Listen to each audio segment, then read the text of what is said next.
नमस्कार मुझे प्रिय कृष्ण सर पुणी थे गोटे नुआ भिड को लेकिन आप स्वागत जनाऊँ। Welcome to my YouTube channel study with Krishna sir. तेबे जो मैंने प्रथम करी मो यूट्यूब चैनल आस दयाकोरी सब्सक्राइब कर रखी था। सब्सक्राइब करने द्वारा आपर ओसुरी जिते जन भी अध्ययन कर सबू प्रकार जमीक बीए ओडी पिला हो कि आम एमए ओडी पिला माने विशेषकर ओडिया ऑनर्स को लेकिन जो मैंने कौन पढ़ुंट विशेषकर से प्लस थ्री करूँ कि पीजी करूँ दुई जन ये प्रযোज्य अटे।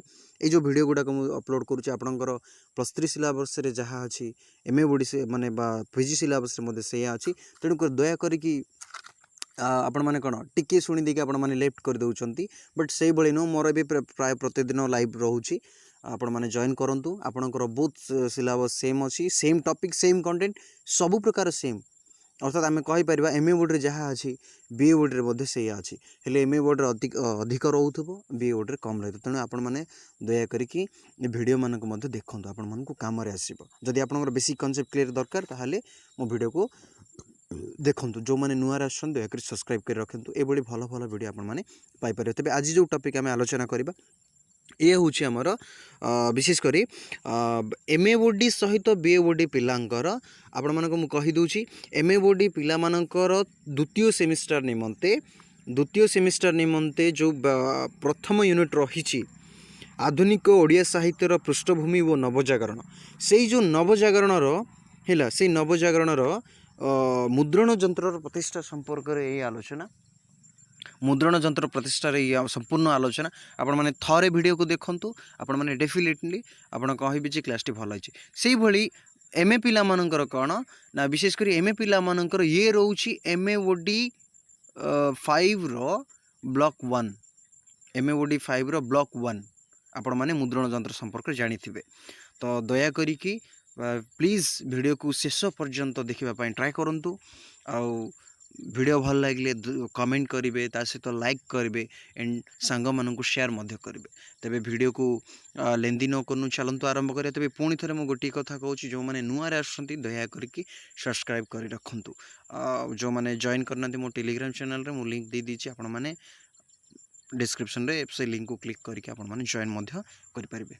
तेज चलतु आज टॉपिक आम आलोचना करवा बीए ओडी प्लस एमए ओडी पिलांकर जहाँकि नवजागरण संपर्क रे जो टॉपिक रोची नवजागरण गोटे पार्ट होची गोटे मुख्य पार्ट बोली आम कहीपर मुद्रण यंत्र। तेबे चलतु आरंभ करवा क्लास। विभिन्न समस्या थिला तो सही समस्या को दूर करने मुद्रण यंत्र आविर्भाव हो कागजर व्यवहार करागला जहाँ द्वारा कि आज आम जिते सब पुराणा बुक्स गुड़ाक आम विभिन्न ग्रंथागार पाई था। तेबे आग काल कौन होता ना विशेषकर तुम गोटे विषयटे देती पुष्पिका कहीकि यही जो विषय रे जो आज आलोचना जोड़ा अच्छी ताहा मुख्यतः क्यों राजा क्यों समय केते टंका दौले गोटे बही रचना करवा से समय रे क्यों भली समस्या थिला बा क्यों भली कष्ट करी से माने लेखुथिले से तालपत्र हो कि शिलालेख से सब संपर्क विशेषकर केतेक पुष्पिका गुड़ाक रचना करा कहले आमर विशेषकर जो सब पत्रिका गुड़िक रचना करा पुस्तक गुड़ाक रचना करा ताहार सर्वशेष ना कौन करेंगे जो लेखक जी भी लिखि संपर्क रे बा निज विषय रे लिखुथिबे एवं तांको लेखिबा पई किए कहिथिला बा केते टंका देइथिले बा से केउ समस्या रे पड़ी से लिखुथिले से सबु संपर्क रे जोड़ा लेखा जाइतिबो ताको आमे पुष्पिका बोली कहबा। एहा विशेषकर गुरुत्वपूर्ण विषयटी पुष्पिका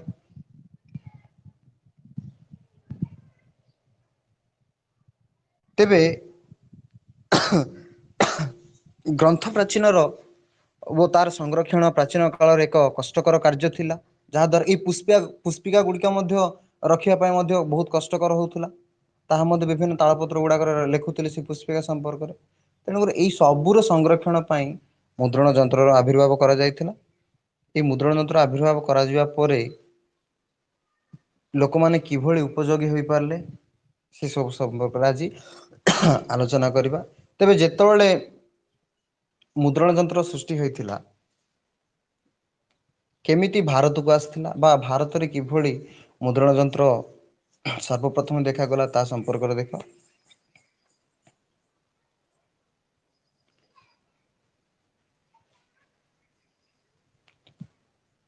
ଏ ମୁଦ୍ରଣ ଯନ୍ତ୍ରଟି ସୃଷ୍ଟି ନହେବା ପୂର୍ବରୁ ସର୍ବପ୍ରଥମେ ଚୀନ ଦେଶରେ ଅର୍ଥାତ୍ ଚୀନ ଦେଶରେ ଲୋକମାନେ କାଗଜର ବ୍ୟବହାର ଜାଣିଥିଲେ।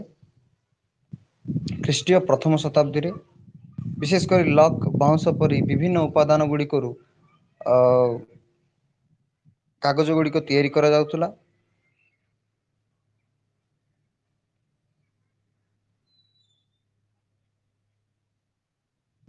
ଅଷ୍ଟମ ଶତାବ୍ଦୀ ବେଳକୁ ଚୀନ ଦେଶରେ ଯୁଦ୍ଧବନ୍ଦୀଙ୍କ ଠାରୁ ଆରବ ଦେଶମାନଙ୍କର ପ୍ରସାର ଲାଭ କରିଥିଲା। ୟୁରୋପକୁ ତାହା ଗଲା ଦ୍ୱାଦଶ ତ୍ରୟୋଦଶ ଶତାବ୍ଦୀ ବେଳକୁ ଏମିତି ପ୍ରଥମେ ଯେତେବେଳେ ପ୍ରଥମ ଶତାବ୍ଦୀରେ କାଗଜର ଉତ୍ପାଦନ କରାଗଲା ଚୀନରେ, ତାପରେ ଅଷ୍ଟମ ବେଳକୁ ଗଲା ଆରବକୁ, ତାପରେ ୟୁରୋପକୁ ଗଲା ଦ୍ଵାଦଶ ଓ ତ୍ରୟୋଦଶ ପରେ। ସେଇ ସମୟରେ ନା ଏ କାଗଜର ଯେତେବେଳେ ପ୍ରସ୍ତୁତ ହେଲା ତାକୁ ଦେଖି ଗୁଟେନବର୍ଗ କଣ କରୁଥିଲେ ନା ମୁଦ୍ରଣ ଯନ୍ତ୍ରଟି ସୃଷ୍ଟି କରୁଥିଲେ।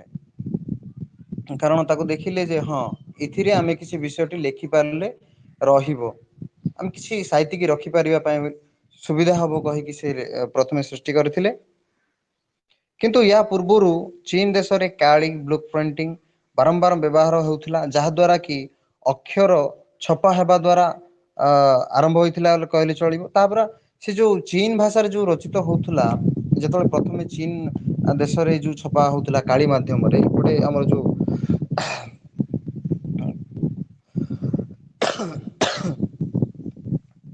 ଯେତେ ସବୁ ଛାପି ଲେଖୁଥିଲେ, ବିଶେଷ କରି ତାଙ୍କର ଅକ୍ଷର ସଂଖ୍ୟା ଅତ୍ୟଧିକ। ସବୁ ଖାଲି ଗାର ବୁଲେଇଲା ବେଳେ ଏପଟେ ସେପଟେ ସେପଟେ ଯାଉନି ତ ଗୋଟେ ଲେଖା ଗୋଟେ ଅକ୍ଷର ହେଇଯିବ। ତେଣୁକରି ଲୋକେ ଜାଣି ପାରୁନଥିଲେ, କାରଣ କାଳି ଦ୍ଵାରା ଲେଖୁଥିଲେ। କଣ ହଉଥିଲା ନା ସେ ଶିରା ଗୁଡାକ ଏପଟ ସେପଟ ହେଇକି ତା ଜଣା ପଡୁନଥିଲା, ଲୋକେ ଜାଣି ପାରୁନ ସେ ଗୋଟେ ଅସୁବିଧା ହେଲା। ପରବର୍ତ୍ତୀ ସମୟରେ ନା କଣ ହେଲା ତାକୁ ୟୁରୋପକୁ ଆଣିଥିଲେ।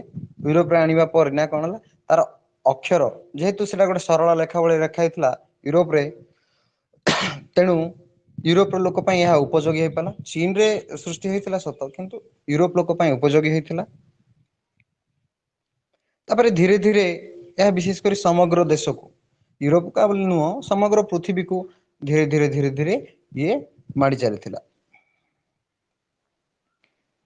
ନବଜାଗରଣ କାଳରେ ୟୁରୋପରେ ଯେଉଁ ପରିବର୍ତ୍ତନ ଆସିଥିଲା, ସେଥିରେ ପ୍ରମୁଖ ଭୂମିକା ଗ୍ରହଣ କରିଥିଲା ଏଇ ଆମର ମୁଦ୍ରଣ ଯନ୍ତ୍ର। ଗୁଟେନବର୍ଗ ଥିଲେ ଜଣେ ସ୍ଵର୍ଣ୍ଣକାର ଓ ବ୍ୟବସାୟୀ। ବିଭିନ୍ନ ବ୍ୟକ୍ତିଙ୍କ ଠାରୁ ଧାର କରଜ କରି ମୁଦ୍ରଣ ଶିଳ୍ପର ବ୍ୟବସାୟ ଆରମ୍ଭ କଲେ ଜର୍ମାନୀରେ ମେନେଜ ସହରରେ। ତେବେ ଯୋଉ ଆମ ଗୁଟେନ ଆମେ ଯୋଉ କହିପାରୁଛେ ମୁଦ୍ରଣ ଯନ୍ତ୍ରର ଆବିଷ୍କାର ବା ପ୍ରଥମ ମୁଦ୍ରଣ ଯନ୍ତ୍ର ତିଆରି କରିବା କଥା ଯୋଉ କହୁଛେ, ସେ ଜଣେ ସ୍ଵର୍ଣ୍ଣକାର ବା ଯୋଉ ଆମେ ସୁନା ଯୋଉ ଇଏ କରନ୍ତି, ତାପରେ ବ୍ୟବସାୟୀ ମଧ୍ୟ ଥିଲେ। ସେ ଜର୍ମାନୀର ମେନେଜ ସହରରେ ପ୍ରଥମେ ଆରମ୍ଭ କରିଥିଲେ। ୟୁରୋପରେ ଦ୍ଵାଦଶ ଶତାବ୍ଦୀ ପରକାଳରୁ ପଶୁ ଚମଡ଼ା ଓ ପର୍ଚମେଣ୍ଟ ସ୍ଥାନ ଗ୍ରହଣ କରିଥିଲା। ଚୀନ ଦେଶକୁ ଆସିଥିବା ନୂତନ ଉପାୟରେ ତିଆରି ହେଉଥିବା କାଗଜ, ବିଶେଷ କରି ପଶୁର ଚମଡା ଦ୍ଵାରା ମଧ୍ୟ ଯୋଉ କାଗଜ ତିଆରି କରାଯାଉଥିଲା ଚୀନ ଦେଶରେ। ଧର୍ମ ଓ ସରକାରୀ ଶାସନ ବ୍ୟବସ୍ଥାରେ ବ୍ୟବହୃତ ପ୍ରତିଲିପି ପ୍ରସ୍ତୁତି କାଗଜର ତେବେ ଏଇ ଯୋଉ କାଗଜ ଯୋଉ ସୃଷ୍ଟି ହେଇଥିଲା ପଶୁଙ୍କ ଚମଡା ଦ୍ଵାରା, ସେଥିରେ ବିଶେଷ କରି ଯେତେ ସବୁ ରଚନା କରାଯାଉଥିଲା ଯୋଉ ବିଷୟ ବସ୍ତୁ ଗୁଡାକ, ବିଶେଷ କରି ଧର୍ମ ଉପରେ ହିଁ ଲେଖା ଯାଉଥିଲା। ଆଉ ସରକାରୀ ଶାସନ, ଅର୍ଥାତ୍ ସେଇ ରଜା ଶାସନ କଥା କୁହାଯାଉଛି। ସେହି ସମ୍ବନ୍ଧରେ ହିଁ ପ୍ରଥମେ ରଚନା କରାଯାଉଥିଲା। ୟୁରୋପ ସହରରେ ସ୍କ୍ରପ୍ଟେରିଆ ବା ଲେଖନ ଶୈଳୀ ମାନଙ୍କ ଗଢି ଉଠିଥିଲା ମୂଲ୍ୟବାନ ଦଲିଲ, ଧର୍ମଶାସ୍ତ୍ର, ନକ୍ସା ଆଇନକୁ ସମ୍ପର୍କୀୟ ପୁସ୍ତକ ମାନ ପ୍ରତିଲିପି ସୃଷ୍ଟି କରିବା ପାଇଁ ଗୁଟେନ ବର୍ଗ ଏହାକୁ ଏକ ସୁଅବସର ମନେ କରି ଧାତବ ଅକ୍ଷର ନିର୍ମାଣ କରିଥିଲେ। ତାପରେ ସେ ଧୀରେ ଧୀରେ ଯେତେବେଳେ ଏଇଟା ସବୁ କରାଯାଉଥିଲା, ସେ ଧଳା ଅକ୍ଷରରେ ବ୍ୟବହାର କରିବା ପାଇଁ ଚେଷ୍ଟା କରିଥିଲେ। ତେଣୁକରି ସେ ୟୁରୋପରେ ମୁଦ୍ରଣ ଯନ୍ତ୍ର ପ୍ରତିଷ୍ଠା କରିଥିଲେ ମଧ୍ୟ ପରବର୍ତ୍ତୀ ସମୟରେ। ପ୍ରଥମ ପର୍ଯ୍ୟାୟରେ ଅକ୍ଷର ମାନଙ୍କ ଆକୃତି ଓ ଉଚ୍ଚତା ଏବଂ ଦୈର୍ଘ୍ୟକୁ ନେଇ କେତେକ ସମସ୍ୟା ଦେଖା ଦେଇଥିଲେ ହେଁ ଦୃଷ୍ଟି ସୁଖର ବିନ୍ୟାସ ଓ ଅକ୍ଷର ମାନଙ୍କ ମାନିକରଣରେ ସୌନ୍ଦର୍ଯ୍ୟତାତ୍ତ୍ୱିକ ଦୃଷ୍ଟିଭଙ୍ଗୀ ଗ୍ରହଣ କଲେ। ଯେତେବେଳେ ଚୀନ ରେ ଯୋଉ ଲେଖା ଯାଉଥିଲା, ଯୋଉ କେବଳ ଗାର ଗାର ଗୁଡା ଦିଆଇକି ଯୋଉ ଲେଖନୀ ଶୈଳୀ ଥିଲା, ତାକୁ ଇଏ ସରଳୀକରଣ କରିଥିଲେ ୟୁରୋପୀୟ ଭାଷା ମାଧ୍ୟମରେ, ଆଉ ତାର ଅକ୍ଷର ବିନ୍ୟାସ ମଧ୍ୟ କରିଥିଲେ, ଆଉ ତାର ଅକ୍ଷର ଯେଉଁ ଅକ୍ଷର ଗୁଡାକ ରହିଥିଲା ତାର ସଜ୍ଜୀକରଣ ମଧ୍ୟ କରିଥିଲେ। ଫଳରେ ସୁଦୃଶ ପୁସ୍ତକ ଗୋଟେ ଲାଟିନ ଭାଷାରେ ପ୍ରଥମେ ପ୍ରକାଶ ପାଇଲା। ପ୍ରଥମେ ସେ ଯେତେ ସବୁ ପୁସ୍ତକ ରଚନା କରୁଥିଲେ ୟୁରୋପରେ ଲାଟିନ ଭାଷା ମାଧ୍ୟମରେ ପ୍ରକାଶ କରିଥିଲେ। ସେ ପ୍ରଥମେ ଲାଟିନ ବାଇବେଲକୁ ଦୁଇ ଭାଗରେ ପ୍ରକାଶ କରିଥିଲେ। ଯୋଉ ବାଇବଲ ରହିଥିଲା ଖ୍ରୀଷ୍ଟ ଧର୍ମ ସମ୍ପର୍କରେ, ସେ ଦୁଇ ଭାଗରେ ବିଭକ୍ତ କରିକି ପ୍ରକାଶ କରିଥିଲେ। ଏହାର ପ୍ରତ୍ୟେକ ଭାଗ 30 ଫ୍ଲୋରେନ୍ସରେ ବିକ୍ରି କରାଯାଇଥିଲା। ପ୍ରାୟ 3 ବର୍ଷ ଧରି ପ୍ରତିଲିପି ପ୍ରସ୍ତୁତକାରୀ ମଜଦୁରୀଙ୍କ ମୂଲ୍ୟ ସହ ସମାନ। ଅର୍ଥାତ୍ 3 ବର୍ଷ ଧରି ଜଣେ ମଜୁରୀ ପାଇବା ଯେତିକି ଆବଶ୍ୟକ, ତାହାରି ମୂଲ୍ୟ ଦେଇ ସେମାନେ ବିକୁଥିଲେ। ଆରେ ସେତେ ପଇସା ଦେଇ ପ୍ରଥମେ ସେ 300ଟି ପ୍ରତିଲିପି ପ୍ରସ୍ତୁତ କରିଥିଲେ, କିନ୍ତୁ ସମୟକ୍ରମେ ବ୍ୟବସାୟ ପ୍ରତିଷ୍ଠାନକୁ ଗୁଟେନବର୍ଗ ପରିଚାଳନା କରିପାରେ ନାହିଁ। ଫଳରେ ତାଙ୍କର ଏହି ମୁଦ୍ରଣ କୌଶଳ ସାର୍ବଜନୀନ ହେଲା ଏବଂ ଋଣଦାତାମାନଙ୍କ ହାତକୁ ତାର ସତାଗଲା। ଯେହେତୁ ଜଣେ କାରିଗରୀ କି ଯଦି 3 ବର୍ଷର କର ଧାର୍ଯ୍ୟ ଦିଆଯିବ,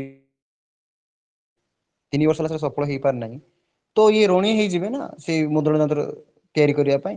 ତେଣୁକରି ସେ କଣ କରୁଥିଲେ, ଯୋଉମାନେ ଋଣ ଦେଇଥିଲେ ତାଙ୍କୁ ବା ସାହାଯ୍ୟ କରିଥିଲେ, ସେମାନଙ୍କୁ ଦେଇ ଦେଇଥିଲେ। ପରେ ଧର୍ମଯାଜକ ମାନେ ମୁଦ୍ରଣ ଶିଳ୍ପର ସାହାଯ୍ୟରେ ଧର୍ମ ସମ୍ପର୍କୀୟ ପାଠ୍ୟପୁସ୍ତକ ପ୍ରକାଶ କଲେ। ମାର୍ଟିନ ଲୁଥର କିଙ୍ଗସ୍ ବିଭିନ୍ନ କାହାଣୀ, ବାଇବେଲର ବିଭିନ୍ନ ସୁସମାଚାର ପ୍ରଚାରରେ ସେ କାଳର ମୁଦ୍ରଣ ପ୍ରଧାନ।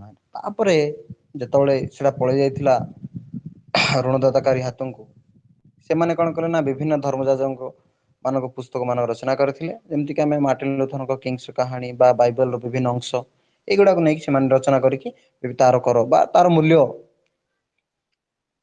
ବାହାର କରିଥିଲେ। 1476 ମସିହାରେ ୱିଲିୟମସନ୍ କକର୍ଡସନ୍ ପ୍ରଥମେ ମୁଦ୍ରଣ ଯନ୍ତ୍ର ପ୍ରତିଷ୍ଠା କଲେ ଇଂଲଣ୍ଡରେ। ତାପରେ ଆସିଲା ଇଏ ଥିଲା ୟୁରୋପରେ, ତାପରେ ଆସିବ ଇଂଲଣ୍ଡରେ। କକର୍ଡସନ୍ ଥିଲେ ଜଣେ ଅନୁବାଦକ। ମୁଦ୍ରଣ ଯନ୍ତ୍ର ମାଧ୍ୟମରେ ଜନପ୍ରିୟ ସାହିତ୍ୟର ପ୍ରଚାର ପାଇଁ ତାଙ୍କର ଥିଲା ଅସୀମ ଆଗ୍ରହ। ସେତେବେଳକୁ ଧୀରେ ଧୀରେ ଯେହେତୁ ଅଲଗା ଦେଶ ମାନଙ୍କୁ ମଧ୍ୟ ଯାଉଥିଲା, ତେଣୁକରି ଇଂଲଣ୍ଡରେ ମଧ୍ୟ ଏହା 1476 ମସିହାରେ ପ୍ରତିଷ୍ଠା କରିଥିଲେ କକର୍ଡସନ୍। ସେ ଥିଲେ ଜଣେ ଅନୁବାଦକ। ମୁଦ୍ରଣ ଯନ୍ତ୍ର ମାଧ୍ୟମରେ ଜନପ୍ରିୟ ସାହିତ୍ୟର ପ୍ରଚାର ପାଇଁ ତାଙ୍କର ଥିଲା ଅଗ୍ରୀମ ବା ଅସୀମ ଆଗ୍ରହ। ଚରସଙ୍କ ଦା ସେଣ୍ଟରବରୀ ଟାଇଲ୍ସ ସମ୍ପାଦନା କରି ବାକ୍ୟ ବିନ୍ୟାସ, ବନାନ ପଦ୍ଧତି ଏବଂ ଇଂରାଜୀ ଭାଷା ବ୍ୟବହାର ସମ୍ପର୍କରେ ସେ ଏକ ମାନକ ନିର୍ଦ୍ଧାରଣ କଲେ।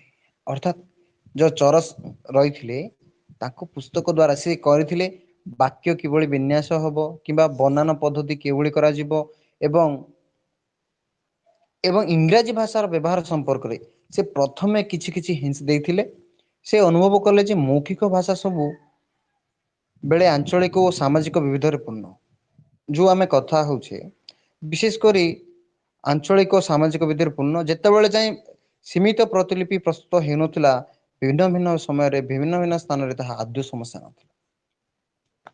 ଅର୍ଥାତ୍ ଗୋଟିଏ ଭାଷା ଯୋଉ ଶବ୍ଦଟି ରହିଥିବ, ସେଇ ଶବ୍ଦର ପ୍ରତି ଶବ୍ଦ ଯଦି ଅଲଗା ଜାଗାରେ ନଥିବ, ତାହେଲେ ସେତେବେଳେ ଯାଏଁ ପ୍ରୋବ୍ଲେମ ହବ। କିନ୍ତୁ ଯଦି ୱାନ୍ସ ସେଇଭଳି ଶବ୍ଦର ଅନ୍ୟ ଏକ ଅର୍ଥ ଯେତେବେଳେ ବ୍ୟବହାର ହବ ବା ଦେଖାଯିବ, ଦୃଷ୍ଟିଗୋଚର ହବ କହିଲେ, ସେଇଠି ସମସ୍ୟା ହବ।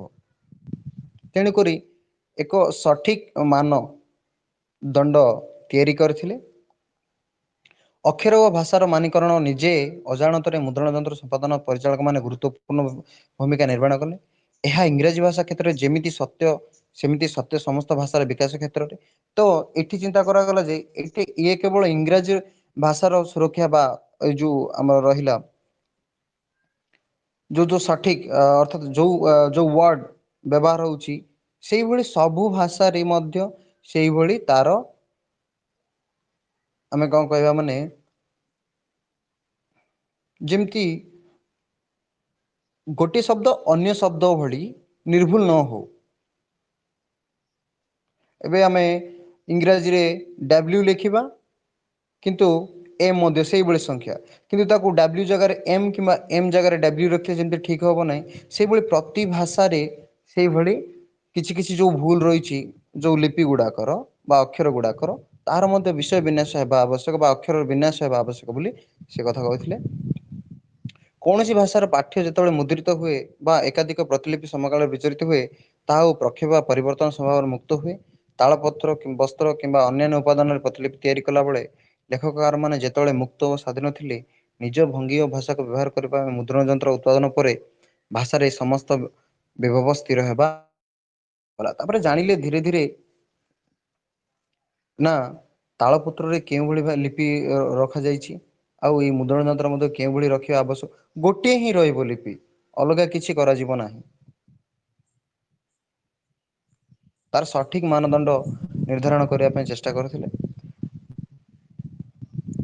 ତାପରେ ଆସିଥିଲା ଭାରତକୁ ଭାରତକୁ ଆସିଥିଲା ମୁଦ୍ରଣ ଯନ୍ତ୍ର 1556 ମସିହାରେ। ଏଇଟା ଗୋଟେ ଷ୍ଟୋରି କହିଲେ ଚଳେ, ଯେ ସେଣ୍ଟ ଫ୍ରାନ୍ସିସ୍ ଜେଭିୟର ଏକ ଚିଠିରୁ ଜଣାପଡ଼େ ଯେ ଭାରତରେ ଯେଉଁ ମୁଦ୍ରଣ ଯନ୍ତ୍ର ଆସିଥିଲା ତା ସମ୍ପର୍କରେ କ'ଣ ଥିଲା ନା, ତାଙ୍କ ଇଚ୍ଛା ଥିଲା ଯେ ଯୀଶୁଖ୍ରୀଷ୍ଟଙ୍କ ଜୀବନ କଥା ଓ ଜୀବନବାଣୀ ଜାପାନୀ ଭାଷାରେ ପ୍ରକାଶିତ ହେଉ। ଗୋଆ ପାଇଁ କିନ୍ତୁ ସେମିତି କିଛି ନଥିଲା। ଜାହାଜରେ ଆବିସିନିଆ ଗଲା ବାଟରେ ହିଁ ମୁଦ୍ରଣ ଯନ୍ତ୍ର ଗୋଆଠାରେ ରହିଯାଇଥିଲା 1556 ମସିହା ସେପ୍ଟେମ୍ବର ମାସ 6 ତାରିଖ ବେଳକୁ।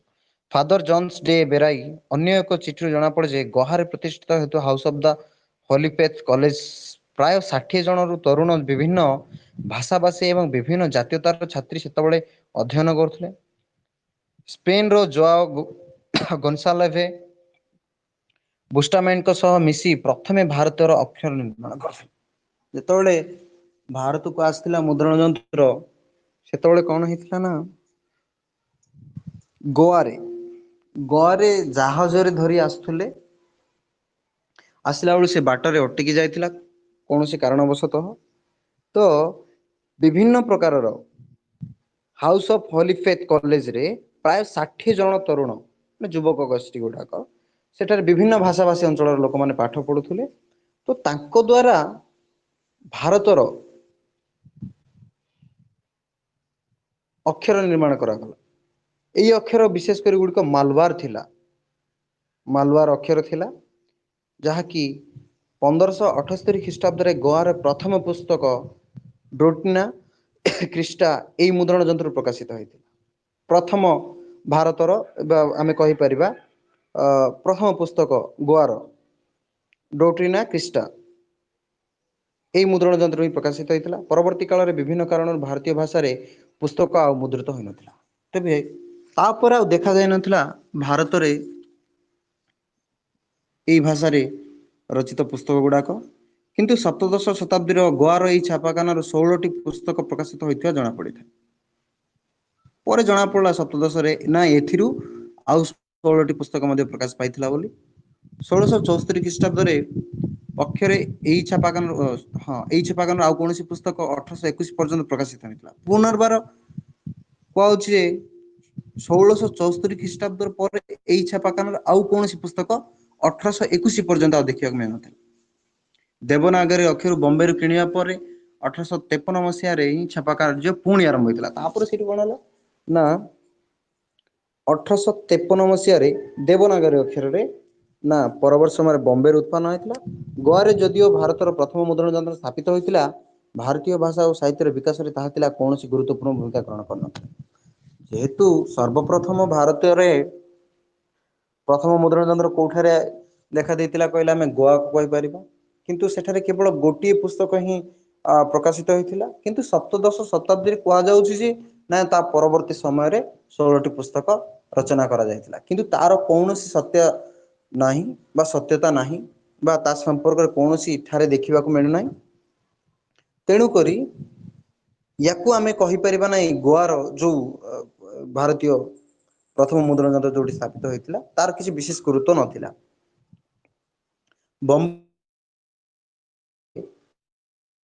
1674 ଖ୍ରୀଷ୍ଟାବ୍ଦରେ କିନ୍ତୁ ଭୀମାଜୀ ପାରେଖ ନାମକ ଜଣେ ଗୁଜୁରାଟୀ ବ୍ୟବସାୟୀ ମରାଠୀ, ପର୍ତ୍ତୁଗିଜ, ଫରାସୀ ଏବଂ ଇଂରାଜୀ ଭାଷାରେ ମୁଦ୍ରଣ କରିବା ପାଇଁ ଏହା ଆରମ୍ଭ କରିଥିଲେ। ତେବେ ଯେତେବେଳେ ଯୋଉ ବମ୍ବେରେ ଯୋଉ ହେଇଥିଲା 1674 ଖ୍ରୀଷ୍ଟାବ୍ଦରେ ଭୀମାଜୀ ପାରେଖ ନାମକ ଜଣେ ଗୁଜୁରାଟୀ ବ୍ୟବସାୟୀ, ଗୁଜୁରାଟର ଲୋକ ମରାଠୀ, ପର୍ତ୍ତୁଗିଜ, ଫରାସୀ ଏବଂ ଇଂରାଜୀ ଭାଷା ଏଇ 4ଟି ଭାଷାରେ ମୁଦ୍ରଣ କରିବା ପାଇଁ ସେ ଚେଷ୍ଟା କରିଥିଲେ। କିନ୍ତୁ ଗୁଜୁରାତୀ ଭାଷାରେ ଅକ୍ଷର ନିର୍ମାଣ ପଦ୍ଧତିରେ ଅସୁବିଧା ହେତୁ ଏହାର ପରିଚାଳନା କଷ୍ଟକର ହୋଇ ପଡ଼ିଲା। ହେଲେ ଯେହେତୁ ଗୁଜୁରାତୀ ଭାଷା ଯୋଉ ରହିଛି ବର୍ତ୍ତମାନ ପର୍ଯ୍ୟନ୍ତ ତାହାର ଲିପି ଅନୁକରଣ କରିବା ପାଇଁ ଟିକେ ବହୁତ କଷ୍ଟକର ହୋଇଥିଲା, ତେଣୁକରି ତାହା ସଫଳ ହୋଇପାରିନଥିଲା।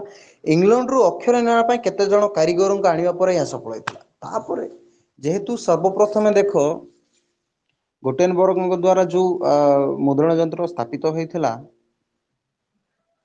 ସେଥିରେ ମଧ୍ୟ ବିଭିନ୍ନ ସମସ୍ୟା ରହିଥିଲା। ଯୋଉ ଲାଟିନ ଭାଷାରେ ଲେଖା ଯାଉଥିଲା କିମ୍ବା ଚୀନା ଭାଷାରେ ଯୋଉ ଲେଖା ଯାଉଥିଲା, ତାର ସଠିକତା କିଛି ନଥିଲା। ପରବର୍ତ୍ତୀ ସମୟରେ ଇଂଲଣ୍ଡରେ ତାକୁ କଲେ ଠିକ କଲେ। ତେଣୁକରି ଇଂଲଣ୍ଡରୁ କାରିଗରୀ ମାନଙ୍କୁ ଡକା ହେଇଥିଲା ଯେ ଗୁଜୁରାତୀ ଭାଷାର ଲିପି ତିଆରି କରିବା ପାଇଁ।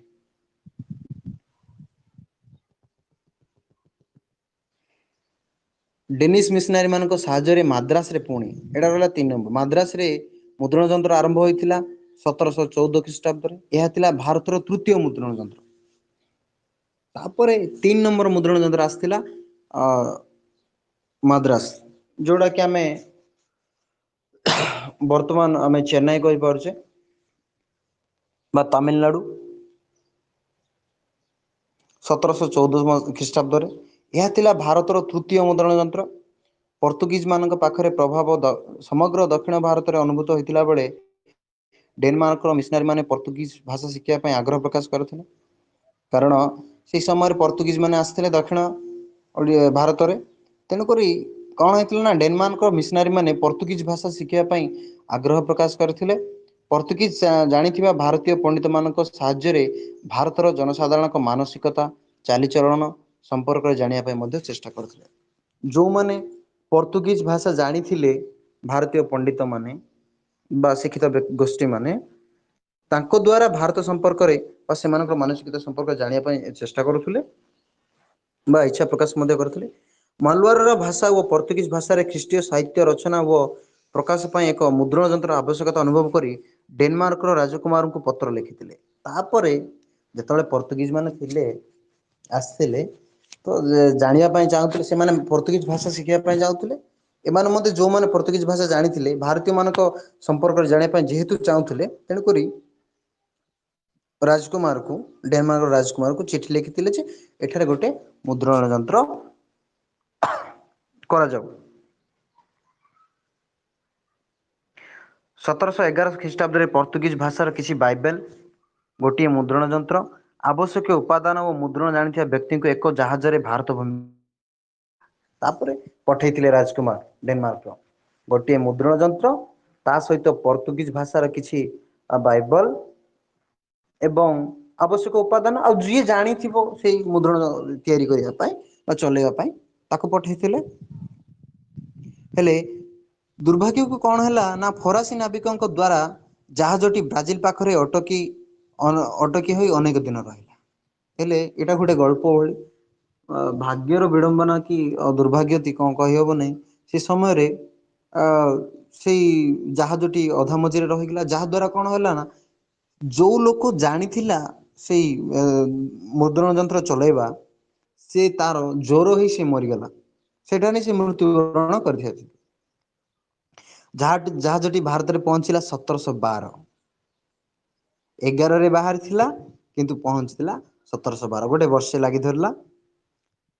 100 ରିମ୍ କାଗଜ, 213 ଖଣ୍ଡ ପର୍ତ୍ତୁଗିଜ ଭାଷାର ନୂତନ ଟେଷ୍ଟାମେଣ୍ଟ ମୁଦ୍ରଣ ଯନ୍ତ୍ର ନେଇ ଜଣେ ଜର୍ମାନ ନାଗରିକଙ୍କ ସାହାଯ୍ୟରେ ମାଦ୍ରାସରେ ମୁଦ୍ରଣ ଯନ୍ତ୍ର ଛାପା କାର୍ଯ୍ୟଟି ଆରମ୍ଭ ହେଲା ପର୍ତ୍ତୁଗିଜ ଭାଷାରେ। ତାପରେ ପରବର୍ତ୍ତୀ ସମୟରେ 1712ରେ ଯେତେବେଳେ ଆସିଥିଲା, ସେଠାରେ କାର୍ଯ୍ୟ ଆରମ୍ଭ ହୋଇଥିଲା ମାଦ୍ରାସରେ।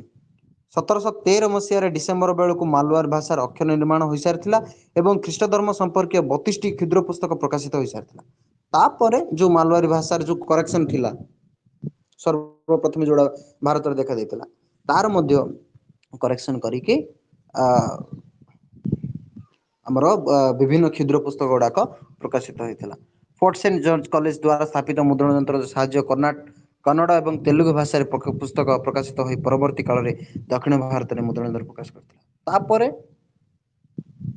ଆଉ ଯୋଉ ସାଉଥ ଜୋନ ରହିଲା, ଇଏ ତ ମାଦ୍ରାସ ଗଲା। ତାପରେ ତେଲୁଗୁ ଆଉ କନ୍ନଡା ଅର୍ଥାତ୍ ଆନ୍ଧ୍ରପ୍ରଦେଶ ଏବଂ କର୍ଣ୍ଣାଟକ, ଏଇ ଅଞ୍ଚଳରେ ଫୋର୍ଟ ସେଣ୍ଟ ଜର୍ଜ କଲେଜ ଦ୍ୱାରା ଯୋଉ ମୁଦ୍ରଣ ଯନ୍ତ୍ର ତିଆରି କରାଯାଇଥିଲା, ତାପରେ ସେଇ ତେଲୁଗୁ ଏବଂ କନ୍ନଡା ଭାଷାରେ ପୁସ୍ତକ ଗୁଡାକ ପ୍ରକାଶିତ ହୋଇଥିଲା। तापर आसीबो हमर ये तो थिला साउथ जोन तापर आसीबो एबे हमर कलिकतार उत्तरर कथा तेबे एई कलिकतारे मध्य मुद्रण यंत्र सृष्टि होइतिला विभिन्न कारणरू जेतବେଳେ ଇଷ୍ଟ ଇଣ୍ଡିଆ କମ୍ପାନୀର ଜଣେ ପ୍ରଶାସନିକ ନେଥେଲ ବେସି ହଲହେଡ୍ ଙ୍କ ଦ୍ୱାରା ରଚିତ ଗ୍ରାମର ଅଫ୍ ବେଙ୍ଗଲୀ ଲାଙ୍ଗୁଏଜ ପ୍ରକାଶିତ ହୁଏ 1778 ଖ୍ରୀଷ୍ଟାବ୍ଦରେ ଏହା ପ୍ରକାଶିତ ହୋଇଥିବାର ହୁଗୁଳିରେ ଥିବା ଛାପାଖାନାରୁ 1772 ମସିହା ପରେ ଇଷ୍ଟ ଇଣ୍ଡିଆ କମ୍ପାନୀ ବଙ୍ଗ ଦେଶରେ ଶାସନଭାର ଗ୍ରହଣ କରିଥିଲା ପ୍ରଶାସନର ସୁବିଧା ପାଇଁ ଜନସାଧାରଣଙ୍କ ଭାଷା ଓ ଜୀବନଶୈଳୀ ସମ୍ପର୍କ ନିବିଡ଼ ଭାବରେ ଜାଣିବା ପାଇଁ ପ୍ରଚେଷ୍ଟା ଆରମ୍ଭ ହୋଇଥିଲା ଯେତେବେଳେ ଇଂରେଜ ମାନେ ଆସିଥିଲେ କଲିକତାକୁ ସେମାନେ ତ ବଙ୍ଗାଳୀ ଭାଷା ତ ଜାଣିନଥିଲେ ତେଣୁକରି ତାଙ୍କ ସାଥିରେ ଏ ମଧ୍ୟ ଉଦ୍ୟମ କରିଥିଲେ ଯୋଉଟା କି ବଙ୍ଗାଳୀ ଭାଷା ଶିଖିବା ତା ସହିତ ଆମ ଭାଷା ମଧ୍ୟ ସେମାନଙ୍କୁ ଶିଖେଇବା ୱାରିଂ ହେଷ୍ଟିଂସ୍ ପ୍ରେରଣାରେ ହଲହେଡ୍ ସାହେବ ବଙ୍ଗର ଭାଷାର ବ୍ୟାକରଣ ରଚନା କରିଥିଲେ ତାପରେ ହଲହେଡ୍ ଯିଏ ନାଥିଆଲ ବେସରେ ସେ କରିଥିଲେ ବଙ୍ଗୀୟ ଭାଷାରେ ବ୍ୟାକରଣ ଆରମ୍ଭ କରିଥିଲେ ବା ରଚନା କରିଥିଲେ ଏହାର ବଙ୍ଗଳା ଅକ୍ଷର ନିର୍ମାଣ କରିଥିଲେ ସାର୍ ଚାର୍ଲସ ୱିଲକିନ୍ସ ଯୋଉ ବ୍ୟାକରଣ ରହିଛି ଆମର ଯେମିତି ଓଡ଼ିଆର ବ୍ୟାକରଣ ରହିଛି ସେଇଭଳି ସେ କରିଥିଲେ ହାର୍ଲେଙ୍କ ବ୍ୟାକରଣରୁ ଜଣାପଡ଼େ ଯେ ୱିଲକିନ୍ସ ପ୍ରଗାଢ଼ ପରିଶ୍ରମ ଓ ଆନ୍ତରିକ ପ୍ରଚେଷ୍ଟା ଫଳରେ କେବଳ ବଙ୍ଗଳା ନୁହେଁ ଦେବନାଗରୀ ଅକ୍ଷର ମଧ୍ୟ ମୂଳ ରୂପେ ସବୁ ନିର୍ମିତ ହେଲା ପୂର୍ବରୁ ନିର୍ମିତ ହୋଇଥିଲା ଦେବନାଗରୀ ଅକ୍ଷର ଭାରତର ତାର ମଧ୍ୟ ମୂଳ ବିଷୟଟି ରଚନା କରାଯାଇଥିଲା ବା ଗଠନ କରାଯାଇଥିଲା ସେ ଲିପିର ଏ ସବୁ ମୁଦ୍ରଣ ଯନ୍ତ୍ରରେ ଭର୍ତ୍ତିବା ପାଇଁ ଏସବୁ ବିଷୟ ଯୋଉ ଚାଲିଛି ବଙ୍ଗଳାର ପଞ୍ଚାନନ କର୍ମକାରଙ୍କୁ ପ୍ରଶିକ୍ଷଣ ଦେଇ ପରବର୍ତ୍ତୀ କାଳରେ ବଙ୍ଗଳା ଓ ଦେବନାଗରୀ ଭାଷାର ନୂତନ ଅକ୍ଷର ନିର୍ମାଣରେ ସେ ପ୍ରମୁଖ ଭୂମିକା ଗ୍ରହଣ କରିଥିଲେ ୱିଲକିନ୍ସ ଥିଲେ ପ୍ରଥମେ ଇଂରେଜ ପ୍ରଶାସକ ଯିଏକି ଭଗବତ ଗୀତା ହିତୋପଦେଶ ଏବଂ ଅଭିଜ୍ଞାନ ଶାକୁନ୍ତଳକୁ ଇଂରାଜୀରେ ଅନୁବାଦ କରିଥିଲେ ଦେଖ ଏଇଟା ତମର ଇମ୍ପୋର୍ଟାଣ୍ଟ କ୍ୱେଶ୍ଚିନ୍ଟା ୱିଲକିନ୍ସ ଥିଲେ ପ୍ରଥମ ଇଂରେଜୀ ପ୍ରଶାସକ ଯିଏକି ଅକ୍ଷର ସୃଷ୍ଟି କରିବା ପାଇଁ ଯୋଉ ଉଦ୍ୟମ କରିଥିଲେ ଯିଏକି ପ୍ରଥମ ପ୍ରଶାସକ ଯିଏକି ଭଗବତ ଗୀତା ହିତୋପଦେଶ ଏବଂ ଅଭିଜ୍ଞାନ ଶାକୁନ୍ତଳମ୍ ଯୋଉ ରହିଛି ନାଟକ ତାର ଇଂରାଜୀ ଅନୁବାଦ କରିଥିଲେ ଦେବନାଗରୀ ଅକ୍ଷର ପ୍ରଣାଳୀରେ ଥିବା 700ରୁ ଅଧିକ ଯୁକ୍ତାକ୍ଷରକୁ ନେଇ ଏକ ମୁଦ୍ରଣ ଶିଳ୍ପ ଉପଯୋଗୀ ଅକ୍ଷର ବ୍ୟବସ୍ଥା ପ୍ରସ୍ତୁତ କରିଥିବା ଏକ କଠିନ କର୍ମ ଦେଖ ଦେବନାଗରୀରେ ଅକ୍ଷରରେ ବିଶେଷ କରି ଏ କହିଛି ଏଠି 700ରୁ ଅଧିକ ଶବ୍ଦ ଥିଲା ତ ତାକୁ ନେଇକି ଗୋଟେ ମୁଦ୍ରଣ ଯନ୍ତ୍ର ତିଆରି କରିବା ବହୁତ କଠିନ କର୍ମ ଥିଲା ୱିଲକିନ୍ସ ଓ ତାଙ୍କ ପ୍ରଶିକ୍ଷଣ ପଞ୍ଚାନନ କର୍ମକାର କଠିନ ପରିଶ୍ରମ ଦ୍ଵାରା ଏସବୁ ଯୁକ୍ତାକ୍ଷରକୁ 200ରେ ସୀମିତ କରିକି ଦେବନାଗରୀ ଅକ୍ଷରକୁ ଲିପି ମାନେ ତିଆରି କରିଥିଲେ ପରବର୍ତ୍ତୀ ସମୟରେ ଯୋଉଟା କି 700ରୁ ଉର୍ଦ୍ଧ୍ୱ ସଂଖ୍ୟା ଥିଲା ବା ଲିପି ଥିଲା ତାକୁ ଛୋଟ କରିଥିଲେ 200 ଭିତରେ ରଖିକି ନିର୍ମାଣ କରିଥିଲେ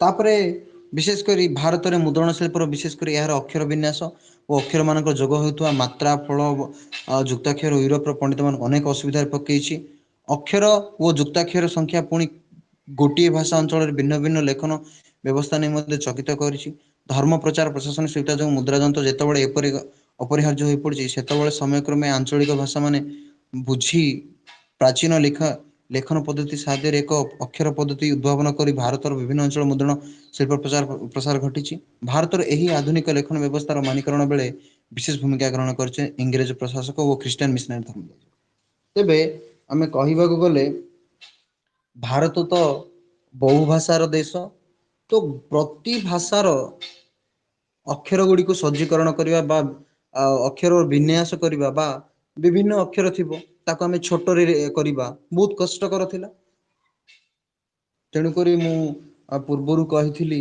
ଯେ ଇଂରେଜ ମାନେ ଆସି ଆମକୁ ବହୁତ ମାନେ ବହୁତ ଉପକାର କରିଛନ୍ତି ଯଦି ସେମାନେ ଆସିନଥାନ୍ତେ ଆଜି ଆମେ ଏଇ ସ୍ଥାନରେ ରହିନଥାନ୍ତୁ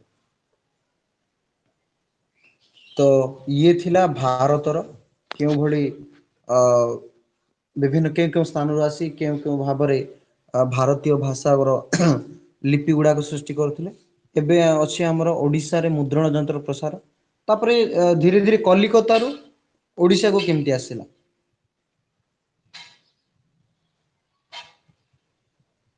ତେବେ ସର୍ବପ୍ରଥମେ ଏଇ ଯୋଉ ଯେହେତୁ କଲିକତା ଆସିଥିଲେ ଇଂରେଜ ମାନେ ବା ମିଶନାରୀ ମାନେ, ତାଙ୍କ ପ୍ରଚେଷ୍ଟାରେ ହିଁ ଓଡ଼ିଶା ମଧ୍ୟ ଆରମ୍ଭ ହୋଇଥିଲା।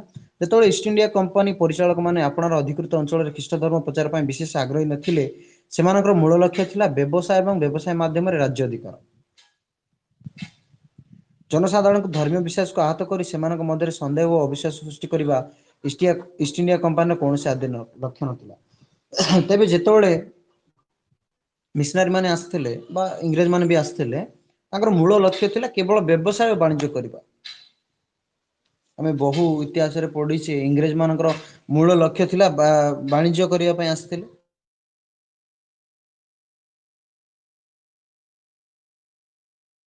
ଅଛନ୍ତି ଆଉ ଧର୍ମ ଏଇ ଯୋଉ ଆମ ଭାରତୀୟ ଧର୍ମ ସଂସ୍କୃତି ଅଛି, ଏଠାରେ ବିଭିନ୍ନ କୁସଂସ୍କାର ରହିଛି। ତାକୁ ଦୂର କରିବା ପାଇଁ ବୋଲି ଖ୍ରୀଷ୍ଟ ଧର୍ମର ପରିଚାଳନା କରିଥିଲେ, ଆଉ ତାକୁ ଗୋଟେ ଆୟୁଧ ରୂପରେ, ଗୋଟେ ଅସ୍ତ୍ର ରୂପେ ବ୍ୟବହାର କରିଥିଲେ। ତେଣୁକରି ଖ୍ରୀଷ୍ଟ ଧର୍ମ ପରିଚାଳନା କରିବା ପାଇଁ ବିଭିନ୍ନ ପୁସ୍ତକ ବା ସେଇ ଧର୍ମ ଯାଜକ ମାନେ ଆସିଥିଲେ ଏଠାରେ, ଆସିକି ଲୋକମାନଙ୍କୁ ଶିକ୍ଷିତ କରିବା ସହିତ ଖ୍ରୀଷ୍ଟ ଧର୍ମ ଗ୍ରହଣ କରିବାକୁ ବାଧ୍ୟ କରିଥିଲେ। ତେବେ ସର୍ବପ୍ରଥମେ ଓଡ଼ିଶାର ଯୋଉ ଛାପାଖାନା ରହିଛି ବା ପ୍ରିଣ୍ଟିଂ ପ୍ରେସ ରହିଛି, ତାହା ସର୍ବପ୍ରଥମେ କଲିକତାର ନିକଟବର୍ତ୍ତୀ ଅର୍ଥାତ୍ ବର୍ତ୍ତମାନ ଯୋଉଟା କି ଶ୍ରୀରାମପୁର, ବର୍ତ୍ତମାନ ତ ନାହିଁ ଶ୍ରୀରାମପୁର ଆମ ଓଡ଼ିଶାରେ, କିନ୍ତୁ ସେ ଥିଲା ଓଡ଼ିଶାର, ବର୍ତ୍ତମାନ ସେ କଲିକତାର ହେଇଯାଇଛି। ସେଇ ଶ୍ରୀରାମପୁର ଠାରେ ପ୍ରଥମେ ସ୍ଥାପନ କରିଥିଲେ। ମେଦିନୀପୁର ଅଧିବାସୀ ପଣ୍ଡିତ ମୃତ୍ୟୁଞ୍ଜୟ ବିଦ୍ୟାଳୟଙ୍କର ସହାୟତାରେ କେରି ସାହେବ ୱିଲିୟମ କେରି ଦ୍ୱାରା ଏହା ପ୍ରଥମେ ମୁଦ୍ରିତ ହୋଇଥିଲା। 1807 ମସିହାରେ ଶ୍ରୀରାମପୁର ପ୍ରେସର ଭୂମିକା, ଏହାର ଅକ୍ଷର ନିର୍ମାଣ ପଦ୍ଧତି ଓ ଆଧୁନିକ ଓଡ଼ିଆ ବନାନ ପଦ୍ଧତି ବିକାଶ ସମ୍ପର୍କରେ ଆମେ ଅଲଗା ୟୁନିଟରେ ପଢ଼ିବା ବେଳେ ସେ ଲେଖିଛୁ। କିନ୍ତୁ 1807 ମସିହାରେ ସର୍ବପ୍ରଥମେ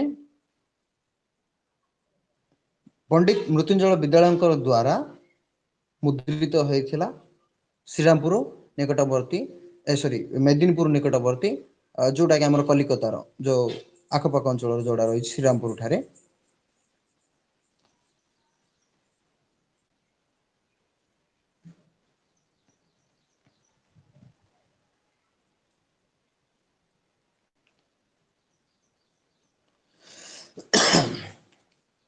ସେପରି ଏଠି ଯୋଉ ଦୁଇଟି ବିଷୟ ଦେଇଛି, ଗୋଟେ ଦେଇଛି ତ 1807ରେ ପ୍ରକାଶ ପାଇଥିଲା ବୋଲିକି ବା ମସିହାରେ ମୁଦ୍ରିତ ହେଇଥିଲା ବୋଲି, କିନ୍ତୁ ଅନେକ ବାସ୍ତବରେ ସେଠି ଲେଖା ହେଇଛି 1809ରେ, 1807 ବୋଲି ଦେଇଛି କିନ୍ତୁ 1809ରେ ହିଁ ପ୍ରକାଶିତ ହୋଇଥିଲା ବୋଲି ବିଭିନ୍ନ ପ୍ରମାଣରୁ ମିଳୁଛି। ଓଡ଼ିଶାରେ ଖ୍ରୀଷ୍ଟ ଧର୍ମ ପ୍ରଚାର ପାଇଁ ଅଧିକରୁ ଅଧିକ ବହି ଏବଂ ଟ୍ରାକ୍ଟର ଆବଶ୍ୟକ ହେବାରୁ 300 ମାଇଲ ଦୂରରେ ଥିବା ଶ୍ରୀରାମପୁର ପ୍ରେସ୍ ଦ୍ଵାରା ଏହା ସମ୍ଭବ ହେଲା। ଯେହେତୁ ଓଡ଼ିଶାର ଲୋକ ଅଶିକ୍ଷିତ ଥିଲେ ବିଶେଷ କରି, ଆଉ ଉଚ୍ଚଶିକ୍ଷା ଗ୍ରହଣ କରିବାର କୌଣସି ସୁବିଧା ନଥିଲା, ବା ଥିଲେ ବି ଲୋକମାନେ ସେତେ ବି ଶିକ୍ଷିତ ହଉନଥିଲେ, ଅଳ୍ପ ପରିମାଣ ଲୋକ ଥିଲେ। ତେଣୁକରି ଯେହେତୁ ଖ୍ରୀଷ୍ଟ ଧର୍ମ ପ୍ରଚାର କରିବା ପାଇଁ ମଧ୍ୟ ଗୋଟେ ପ୍ରକାର ମାଧ୍ୟମ ହେଲା ମିସନାରୀ ମାନଙ୍କୁ, ତେଣୁକରି ସେ କଣ କରିଥିଲେ ନା ଗୋଟିଏ ହିଁ ପ୍ରେସ୍ ଥିଲା ଯୋଉଟା କି ତାଙ୍କ ଦ୍ଵାରା ସୃଷ୍ଟି ହେଇଥିଲା। ତ ସେ ଗୋଟେ ପ୍ରେସ ରୁ କେତେ ବା ପୁସ୍ତକ ପ୍ରକାଶିତ କରିବେ, ତେଣୁକରି ସେ ପ୍ରଥମେ ତାଙ୍କ ଯୋଉ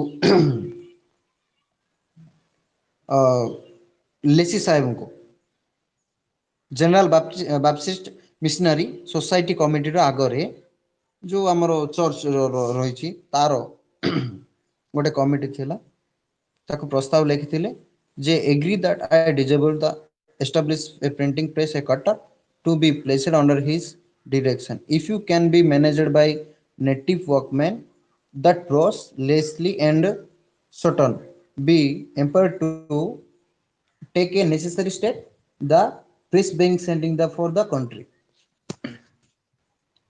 ଅର୍ଥାତ୍ ଯେତେବେଳେ ଏଇଠି ଆବଶ୍ୟକ ପଡୁଛି ନା ଆଉ ଗୋଟିଏ ପ୍ରିଣ୍ଟିଂ ପ୍ରେସ୍ କରିବା ପାଇଁ ବା ବିଭିନ୍ନ ଟ୍ରାକ୍ଟ ଗୁଡାକ ଚାଳନ କରିବା ପାଇଁ ଲେସି ମ୍ୟାଡାମଙ୍କୁ ସେ କହିଥିଲେ।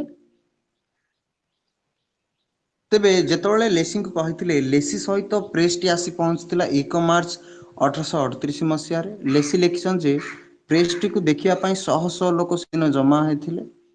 କଟକ ମିଶନ ସ୍କୁଲର ପୁରୁଣା ଘରେ ପ୍ରେସଟି ସ୍ଥାପିତ ହୋଇଥିଲା ଏବଂ ସଟନ ଓ ଲେସିଙ୍କ ଅନୁମାନରୁ ଅଧିକ ସଫଳ ଓ ସକ୍ଷମ ଭାବରେ କାର୍ଯ୍ୟରତ ଥିଲା।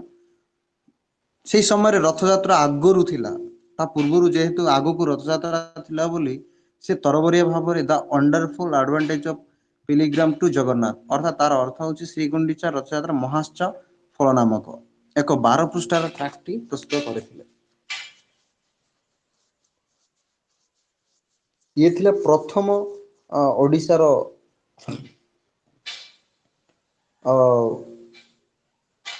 ଛାପାଖାନା। କିନ୍ତୁ ବର୍ତ୍ତମାନ ସେ ହେତୁ କଲିକତାରେ ରହିଛି,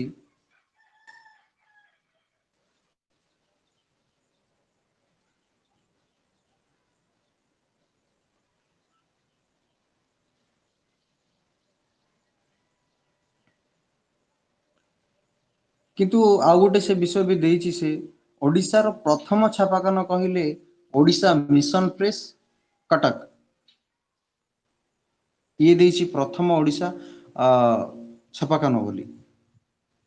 କିନ୍ତୁ ଶ୍ରୀରାମପୁର ଥିଲା, ଯେହେତୁ ସେଟା ଏବେ ଓଡ଼ିଶାର ନୁହଁ, ସେ ଆଉ ଗୋଟେ ବିଷୟ ମଧ୍ୟ କହୁଛି ଯେ ଓଡ଼ିଶା ମିଶନ ପ୍ରେସ୍, ପ୍ରକୃତର ଓଡ଼ିଶାର ଯେଉଁ ମିଶନ ପ୍ରେସ୍ ରହିଛି ସେ ଥିଲା, ସେ ହିଁ ପ୍ରଥମ ଛପାଖାନା ଯେଉଁଟା କଟକରେ ରହିଛି।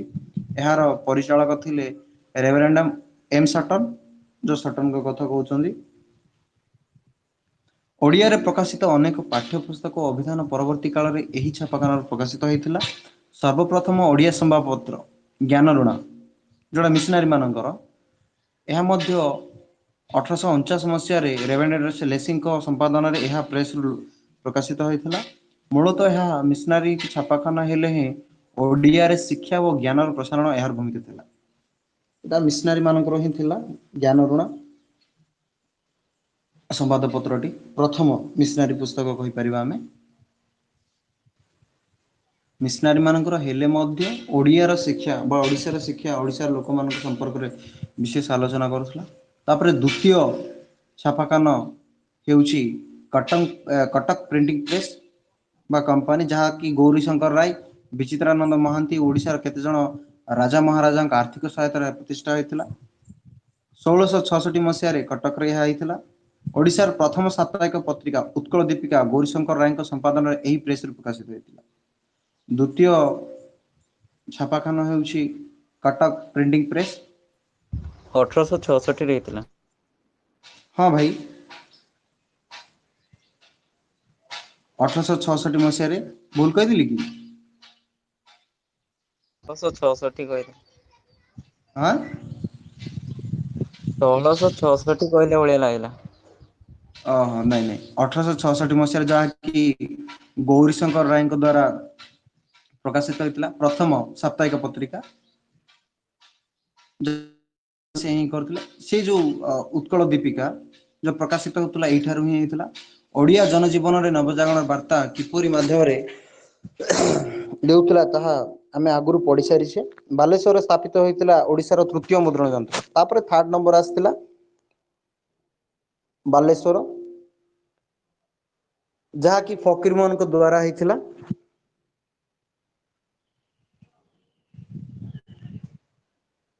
1868 ମସିହାରେ ହେଇଥିଲା।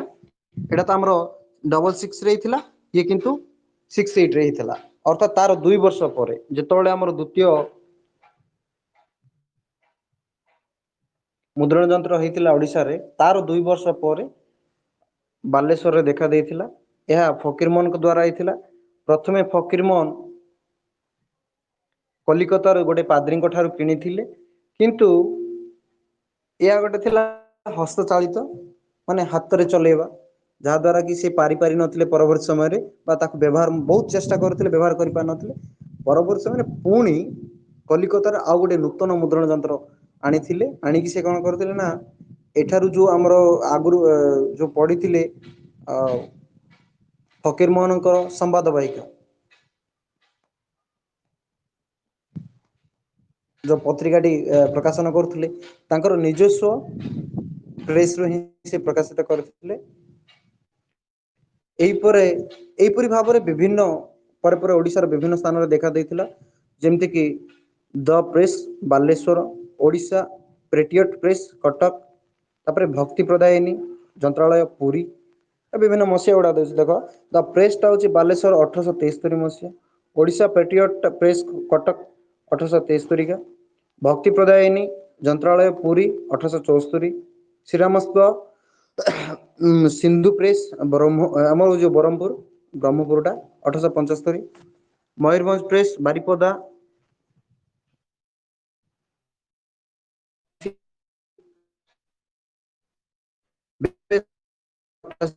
ଜଗନ୍ନାଥ ବଲ୍ଲଭ ପ୍ରେସ୍ ବାମନ 1850, ବଡ 1885, ପୁରୀ ପ୍ରିଣ୍ଟିଂ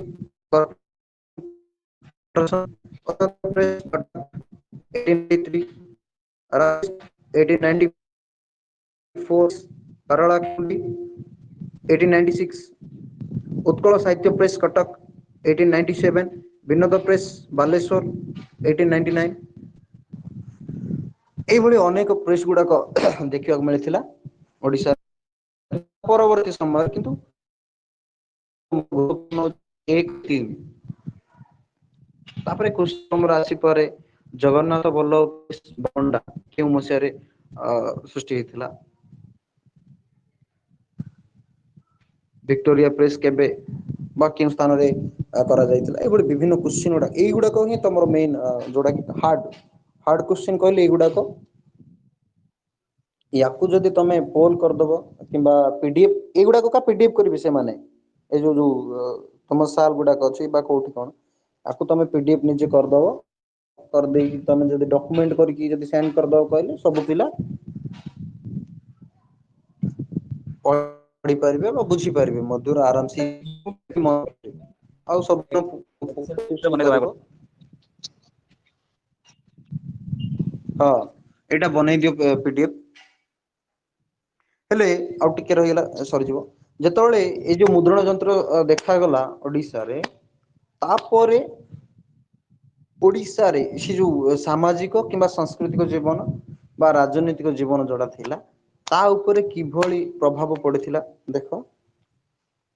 ଶିକ୍ଷା ଓ ପ୍ରଥମ ପର୍ଯ୍ୟାୟରେ ନିବିଡ଼ ଭାବରେ ସମ୍ପର୍କିତ ଥିଲା ମୁଦ୍ରଣ ଯନ୍ତ୍ର ସହ।